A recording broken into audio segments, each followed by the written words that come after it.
Okay, hello everyone, and welcome back to Horse Center on this beautiful Monday. It's beautiful here in Florida. It's like the first day we've had in quite some time that wasn't 90 degrees, so very happy about that. But tonight on our show, we have a very special guest, Jockey Corrine Andros, who not only rides quarter horses and thoroughbreds, but is a true Renaissance woman. I mean, studying to be an osteopath, subject of a documentary, a published author, a mother. Clearly, you just have more hours in the day than the rest of us. So welcome to the show, Corrine. Thank you so much for taking time out of your very full schedule to be here. Thanks for inviting me. No worries. And I just want to start off by saying congratulations. The Evergreen Park meet just ended yesterday, and you really went out with a bang, riding two and winning both of those. So definitely made your mark there. What a great way to end the meet, right? Yeah, for sure. Thank you. No worries. And so I saw something really interesting about you. You attended the jockey training program in Olds College up in Canada. Is that right? Yep, 2011. Okay, you want to tell us a little bit about that experience? Oh wow, it was so long ago. I didn't really know anything about being a jockey. It was like a lifelong dream, but I looked at it like being a movie star or something. I didn't think I could ever do it. So I had no connection to the racetrack, and I heard about the school, and it definitely challenged me. I came from a Western background, so I had to completely change my muscle memory to get through that. Oh, yeah. But it was amazing. It was an experience, and it got me into the industry. Yeah, I see they use you on a lot of their advertising, so they're very proud of you. Okay, and I also saw you've actually ridden horses all over the world, Dubai, Morocco, California, Poland, I can't remember where all. I was just wondering if any one of those places really stood out for you as like the best experience. Well, they're all very different. I love them all. It was amazing just to be able to do that. But definitely fell in love with Abu Dhabi when I was there. Yeah. So it's one of my favorite places. What was your typical day like there? Oh, again, so long ago.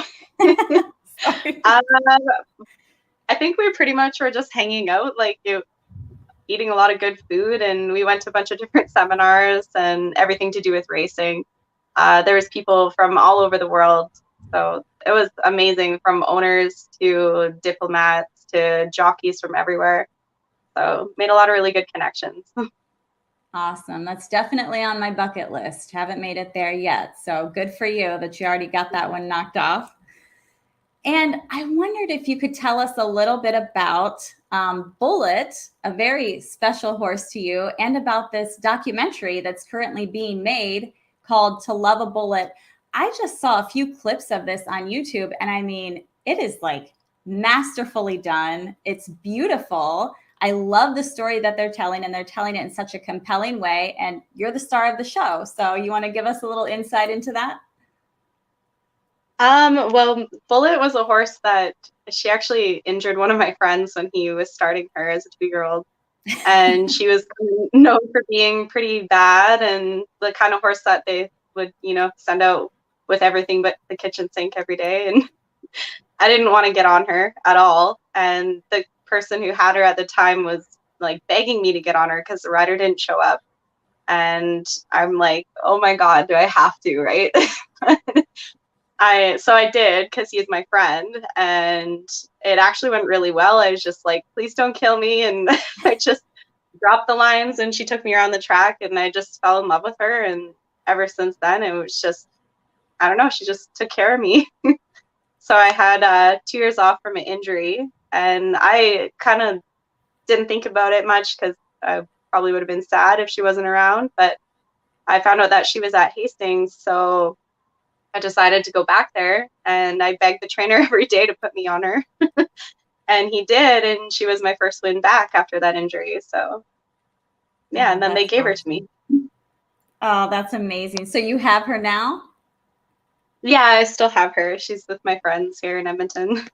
Oh, very cool. Is she still wild? She is her own animal for sure. Yeah. I mean, you have to be one of the bravest jocks out there because you post these pictures with these horses like straight up in the air or just looking. I would never get on that horse. Okay.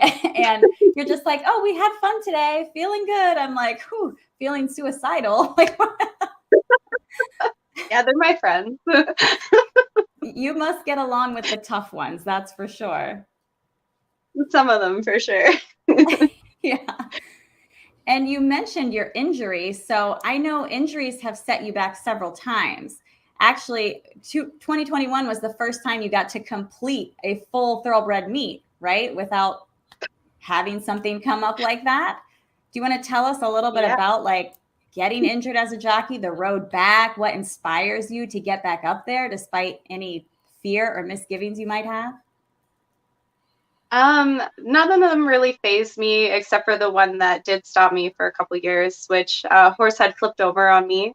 And there wasn't anything broken except a couple of ribs, but I had nerve damage that I still deal with. And that was 2014. So we're how many years later, right? But I definitely dealt with fear coming back from that, just to push through it.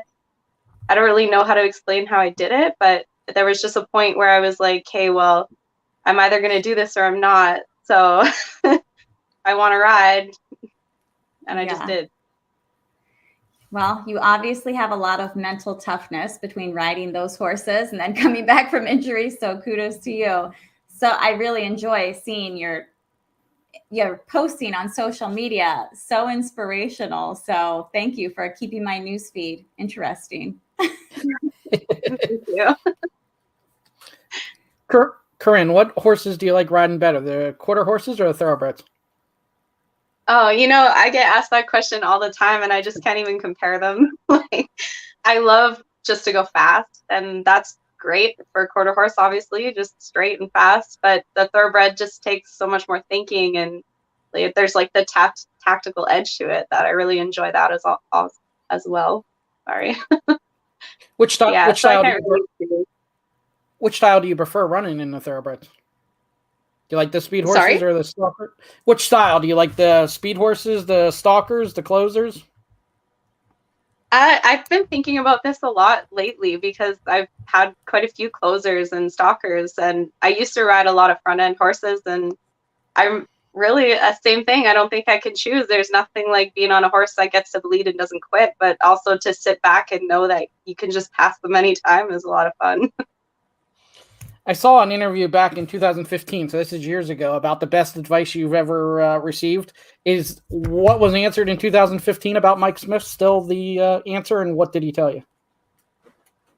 Oh man, I can't even remember what Mike told me, but since then I talked to Lester Piggott when I was in Abu Dhabi, actually, and it always stuck in my mind because I asked him if he had any advice, and he just said, keep doing what you're doing, kid. Mike basically told you that it didn't matter where you were riding, just be happy to ride, is basically what he said. Yeah, I do that. So maybe that's why. Do you have any other tracks on your radar that you would like to try out? It doesn't really matter to me anymore. Like we were just saying, right? I'm just happy to ride. So wherever that takes me, it's where I'll be.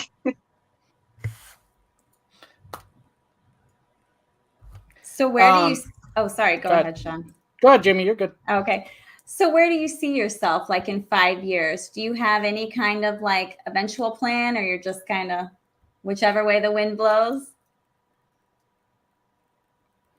Yeah, kind of just going with it for now. Like we all know that this kind of has a time limit for us as riders, and I just want to do it as long as I can. And if I'm still riding in 5 years, that's great.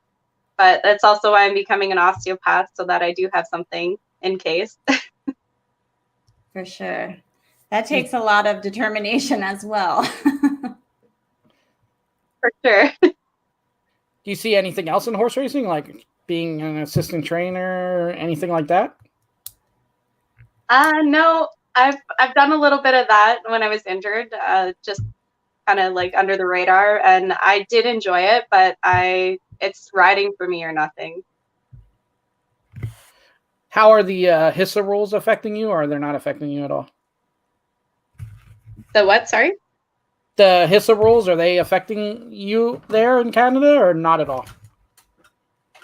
I can't catch what you're saying. Sorry. The HISA rules? Like you can only whip 6 times and, the... Oh, I'm like, what? Yeah, no, I don't care. I don't really hit horses too much anyway, so. So what's your yeah. What do you do to the horses to keep them going then? Anything different? Just ask them to keep running. I don't know. Just ride.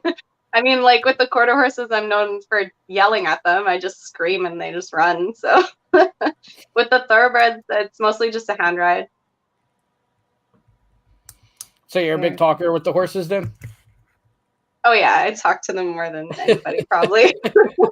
What do you say? I don't know. Just talk to them like. Sure.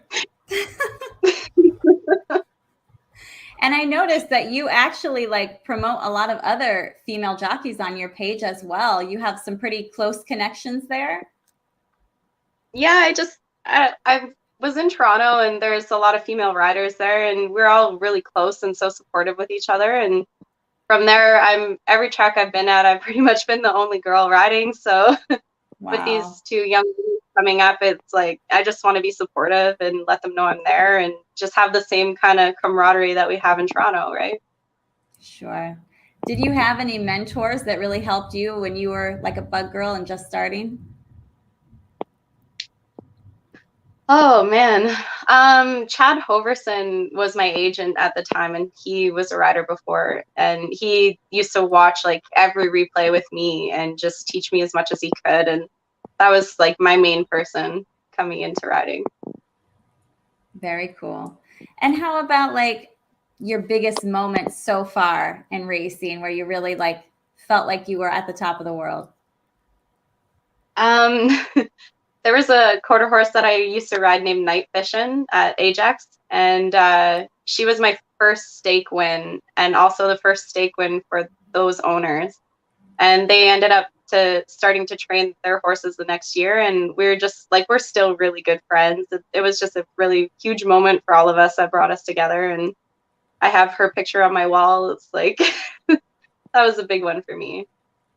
Awesome. Where are you headed next now that Evergreen Park is closing? Well, I live in Edmonton, so I'll just be at Century. Okay. Very cool. When did they start up?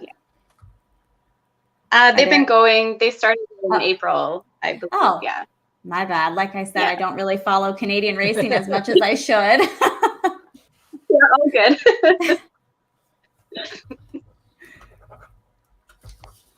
All right. You got anything else, Shawn? Yeah. Jamie mentioned, and I saw that you were a published author. Can you talk a little bit about that? It's just some poems that I've kind of done over the years that I've put together into a little book. I think it's like 21 poems of mine that I have, and I don't know, everything's kind of from the bottom of my heart if you can decrypt it. No, I love them. You sent me some of them and I was like, these are great. I showed them to my husband. I was like, look at this. He was like, oh yeah. Do you have any plans to do anything else like that? Yeah, I write all the time, so I probably will do a similar thing in the next year or two. Do you you have any other favorite horses that you've been riding or going to be getting on in Century Mile that you're really looking forward to? I've been riding a horse named Why Not Give It a Go. I think we have 4 starts with 2 wins. That was at Evergreen, and I rode him as a 2-year-old as well. Kind of a story like Bullet. Like a lot of people weren't really getting along with him, and we were just like immediate friends. And he's taking care of me, and I took care of him. And he kind of gives other riders trouble. So yeah, you think it's he's all that? done now for the season, but... You think it's all that talking and yelling that horses get along with you better than other people? I don't know. I think sometimes I think it just comes down to being patient with them and just allowing them to be themselves, right? Yeah. I think I would be whispering in their ear, please, please stop. Yeah, he never does anything with me. I don't know. He's really good to me. Wow. Do you notice a huge difference between like the fillies and the colts? Yeah, for sure. The fillies and mares could be a lot more opinionated. Like a specific way they want things done, and if you don't do that, they aren't very nice about it. So your conversation's completely different? I don't know. Maybe. Or you just more firm with the fillies and the mares? No, I pretty much do what they want. And you've got a little boy. I know he's still young, but how is he with the horses? Does he enjoy going and watching them or petting them, even maybe getting on them? Yeah, up in Evergreen Park too, we had one trainer, horse I was riding, Mr. Witt. He'd go sit on him in his stall all the time, and the Why Not Go is like his best buddy. Also, he goes up to his stall and he'll like hug his head and stuff. So he loves the horses. Oh, would you encourage him to be a jockey if he felt led down that path? Whatever he wants to do. Who am I to stop him, right? Yeah. That's a little bit different than we normally get the quick no shake right away. We've never heard anyone be like, I really want my kid to be a jockey. Everyone's like, no, or I mean, I guess if it's what they really want, I guess. Yeah, if it's what they want, like. Very challenging lifestyle, that's for sure, but takes a special person to do it, but it's also a special job. I mean, there's nothing like winning a race, right? Yeah, absolutely. Or winning a few in one day, like you like to do. Yeah. What's the most wins you've had in one day? 4 in one day. I had seven rides and 4 wins, and the rest were in the money in 2014. Wow. I saw in that same article, I think it said about 5 wins a day, and you put your odds at 1-1, so you almost got there. Yeah. Day's coming soon. Yeah, we'll see. I have to ride that many in a day. Awesome. Well, that's all I got. That's all I have as well. Thank you so much for coming on the show, Corrine. Like I said, we know that you're one of the busiest people alive, so we appreciate you making the time to come here. And I hope you have a wonderful meet at Century Mile. I'll be keeping an eye on you from now on. I'm going to have to watch the Canadian racing. So, cool. Thank you so much. And we hopefully will have you back on the show with some more success. Yeah, be nice. Great. Well, you have a good night. Thanks, you too. Got you. You haven't done it one time. You know, Rich does the sympathy. He just makes himself the big head every now and then, but no, he hasn't done it since. I'm a savage. I noticed. You got it. But I see we have got the comment here. Thanks for the fun contest. We were just chatting about that. Had a really big turnout. I'm so excited for that. I was busy. I worked last night and then I was taking care of my kids today. So I didn't get to be in the contest, but I'll be watching. So you want to talk about that for a bit? Yeah. I don't have the exact, let me see here. It was like 136, 137 people. Still kind of, let me see here. Wow. Yeah, we got 136 people is what I have entered. And there's 40 plus that got knocked out today. Some jockeys, Jarrett Loveberry didn't win a race today. Paco Lopez. There's a few that a bunch of people picked. So this contest, you know, it seems like it will last forever, but they start getting knocked out pretty quick. You know, it's harder than what you think to pick a jockey and keep the strategy of saving the real good ones to the end. Yeah, I mean, Jarrett is usually a safe bet, so I'm sure that's for a lot of people. Yeah, and Paco as well. So, we'll keep going every day. It's it's very hard to decide which jockey you want to use up and at the same time not lose, because you can save those jockeys, but as soon as you lose, it doesn't matter. So yeah, very, very interesting contest and strategy behind it. And I appreciate everybody getting their picks in. Same thing tomorrow if you're still alive, and we'll post them like we did today. I'm having a little bit of issue with the link. It's telling me I'm only view only, and I'm the owner, so I'll have to figure that out. Oh, yeah. Yeah. But yeah, and we'll get some more prizes this week in the mail too of what we're been giving out. So some cool things coming. Awesome. I know. I saw a little sneak peek, and I'm very excited about that. So lots of racing news from the weekend. This was a huge weekend in Saratoga, obviously. And at the very top of what I want to talk about here is, let me see. Sorry, guys. I'm not very quick at this yet. But Epicenter. And this was actually Steve Asmussen's very first Travers win, which surprised me. I did not know that. I thought he'd won every single race in the world. And then also Epicenter's first Grade 1 win. So big day. And he won so impressively. I mean. Yeah, this horse was clearly a Grade 1 winner anyway. It just never actually finally got that monkey off his back. Every race he didn't win that was Grade 1. He was getting second and just getting beat by weird situations or a bad trip. Right. He dominated that one. Cyberknife ran huge, taking the lead, holding on for second. And then just barely. And Zandon, people continue to pick Zandon, and this horse continues to hang. That horse should have definitely got second or third. And then you get mixed reviews on Rich Strike. Some say he proved that he belonged, and then some say he ran fourth. What does it really mean? I'm on team. He proved his worth. Yeah, I mean, I think he did run a big race, and I'll tell you there for a little bit, I honestly thought he was going to get second. But he didn't. But I mean, it was like nostrils apart for second, third, fourth. You say he ran fourth. He could have just easily run second for those who doubt him. So I'm very happy that he did that. And did you see also that apparently Sonny Leon took him by the crowd, and the crowd went wild? I mean, I love stuff like that. So good for the sport. Yeah, absolutely. And it was a good run. I'm in between whether it was, it legitimized it or it wasn't that. I thought he ran good. He ran huge. So we'll see where it goes from here. But I thought it was a good showing. Whether it doesn't matter if it justified the Kentucky Derby winner or not. Either way, Rich Strike is your 2022 Kentucky Derby winner, and it's a cool underdog story. So very much. And I mean, he proved that he's not totally outclassed here. At least he belongs in this field. Is he a standout? Who cares? And I do have to question the whole early voting thing. Cyberknife went for the lead, and David Aragona said Thursday that the connections didn't want him to go to the early voting to go to the lead. Well, I think he definitely had a better chance of going for the lead than what he ended up doing.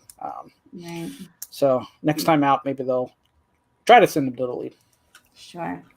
And then another really uplifting story, Codys Wish, which for anyone who doesn't know the backstory on this horse, a young man, Cody Dorman, who has Wolf-Hirschhorn syndrome. I have no idea if I'm saying that correctly, but he met this horse as a foal in 2018 at the farm doing the Make-A-Wish thing. I guess that was his wish to go to that farm.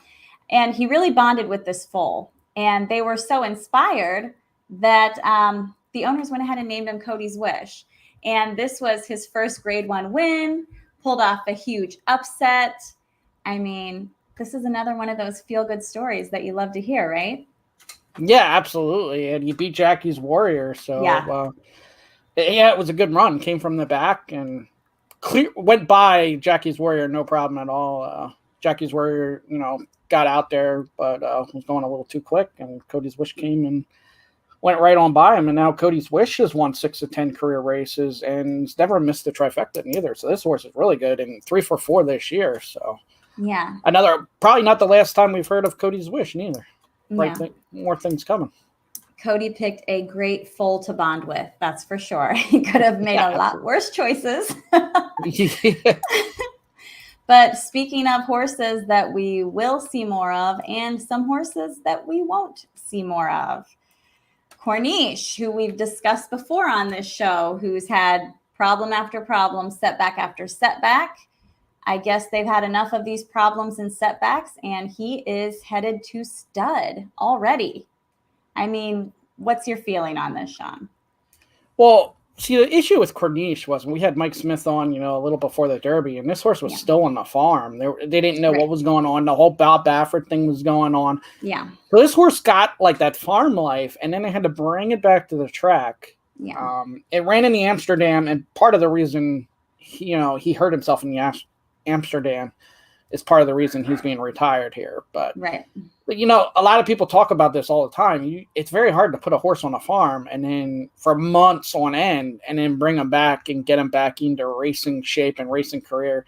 Right. So it was a bad sign from the beginning when we were talking to Mike Smith and he was saying how he's on the farm, he's not training to nothing. And now this is the end result, unfortunately.